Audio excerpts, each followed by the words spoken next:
That was Bob Ross, the Thunder Down Under. All right, for your enlightenment lecture today, I'm going to talk about a lot of issues with the current paradigms that we have on planet Earth. We have a lot of paradigms that are based in antiquity. In other words, we inherited them from past generations who were doing the best they could under the circumstances, under their levels of technology. And we inherited a whole pile of things from our ancestors. Sorry, I don't want to do Bob Ross anymore, just because I don't want to do the accent anymore. But anyway, if Bob was to continue, it's the paradigms that we inherited from our ancestors are biting us in the ass because they're not serving us anymore. People have known for a long time that our political systems, even in democratic countries, are not reflecting the will of, if not the majority of the people, a significant minority of the people are not getting what they want. And consistently being considered a minority with no say is not serving the people that consider themselves the minority in that case. And even if you're in the majority and you see there are a bunch of people who are in the minority and not getting what they want, that is not serving those people. And everyone can see, quite often people have opinions that don't agree with mine, and I recognize it. And sometimes I don't agree with them based upon the logic of the premise. But I can see if someone's logic is, they're doing the best they can with their understanding of the way things are. Quite often I'm ahead of the curve. I'm living in a paradigm that is not expressing itself on planet Earth right now. I see control structures everywhere that we've inherited from our ancestors, and I don't like to be controlled. I don't like to be a slave to systems of control and the people who are holding the reins of these systems of control. I want to be free to follow my heart's desire, Dorothy from The Wizard of Oz.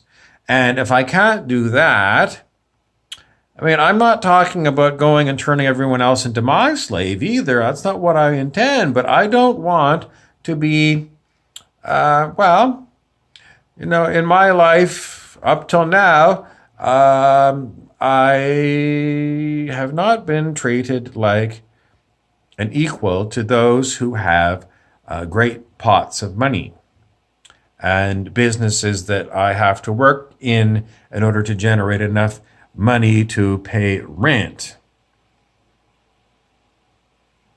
So our economic system, I condemn it. And it's basically the root of the existing paradigm of why people can't follow their bliss. Joseph Campbell, the professor of mythology, said that's in essence what people should do. Follow what makes them happy. Do what makes you happy. And, I don't think he meant go into a crack den and do crack for 6 weeks or something like that. I don't think that's what he was meaning. I think he meant, like healthy pursuits. So, there's always a caveat on these things. Why is it that someone shouldn't do crack cocaine for 6 weeks?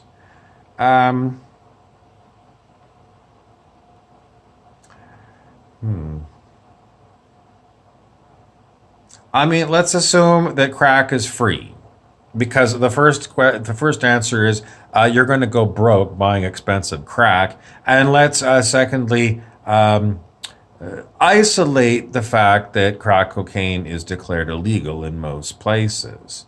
So, if you could go to some locality like Uruguay, for example, that decriminalized drugs, and you had 6 weeks of crack cocaine, should you do that because you thought it might make you feel blissful? I don't think that's the idea that Joseph Campbell is giving people. I don't think he intended, when he said to follow your bliss, that people should, do crack for 6 weeks or drink vodka or rum for 6 weeks and, a 6 week bender, because it doesn't feel healthy to me to do these things. So I don't think he's encouraging us to be self-destructive with following our bliss. Someone wants to say that historically, people did use cocaine leaves when they were, so we're told that they chewed on coca leaf in order to, it was like coffee for them to help keep their body going. So a stimulant.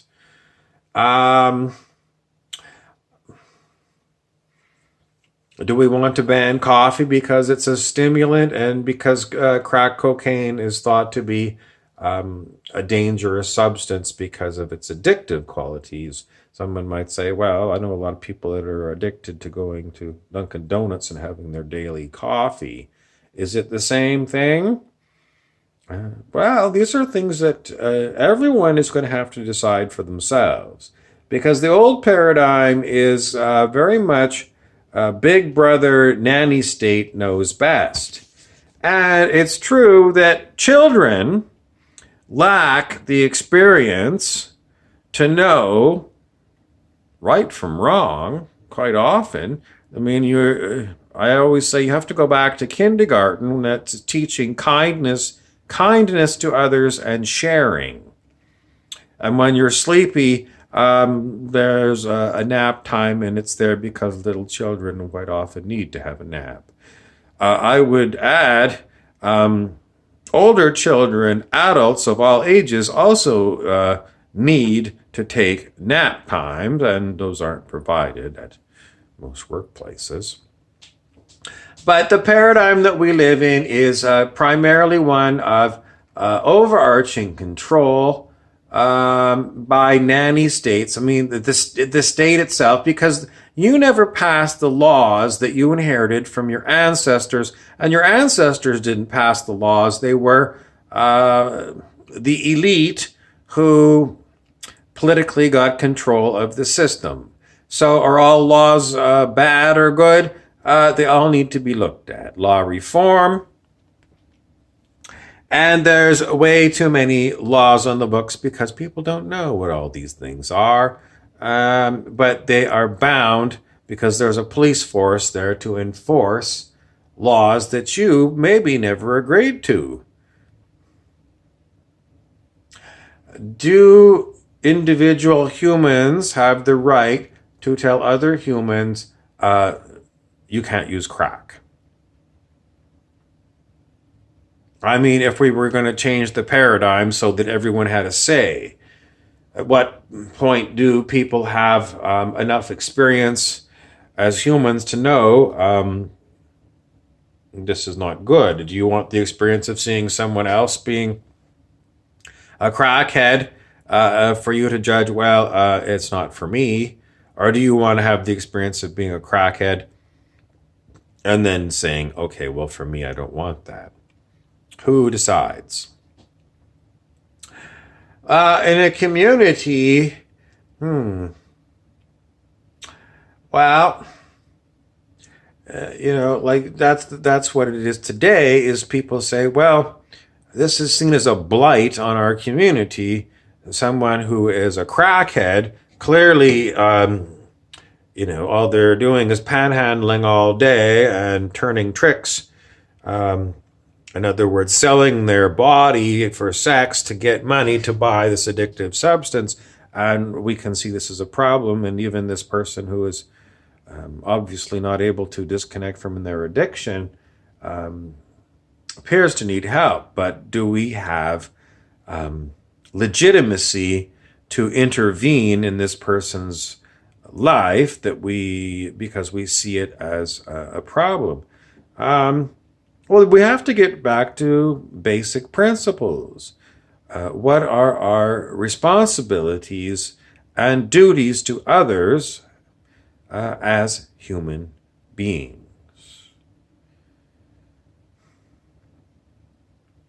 How big should our communities be? Should the whole planet be one community? Or should it be one individual is a community of themselves? Should we have to freely agree to join a community, or should the community have adopted us because we're in that location?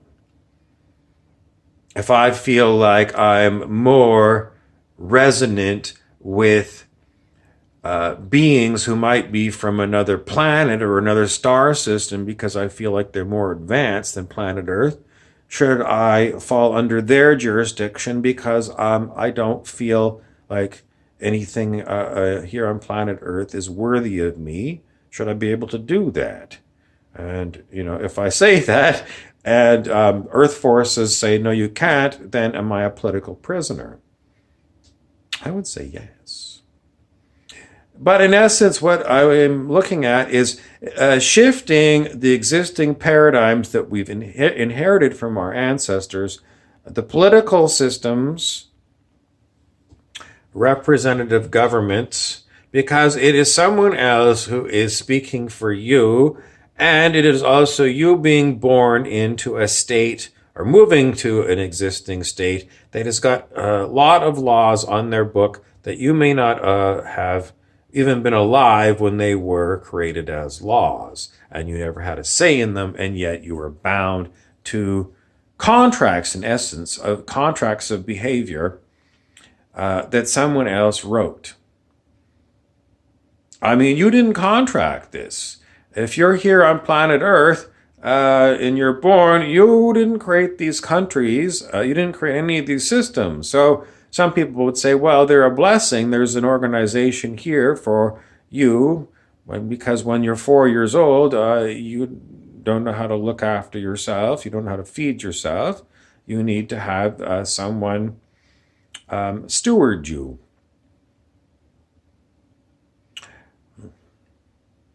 In my experience so far in my life, I would say that's true. So it's just that everything that we've inherited seems to have fallen into dysfunction. And I think it needs to be revisited.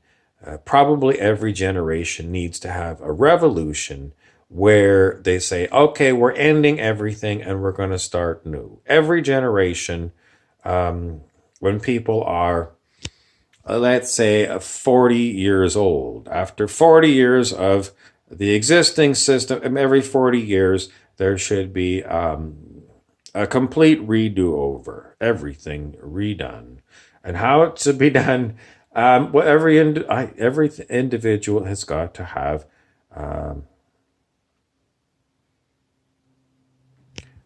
the highest and best good for all. Either they're going to agree to that, or they're going to say, I want to go my own way, and the highest and best good for everything is too nebulous for me, and I find quite often I get pushed over, and what I want, I can't do. This is the whole issue with relationships. Some people want some things, and others want the others, and we have to more or less share the land.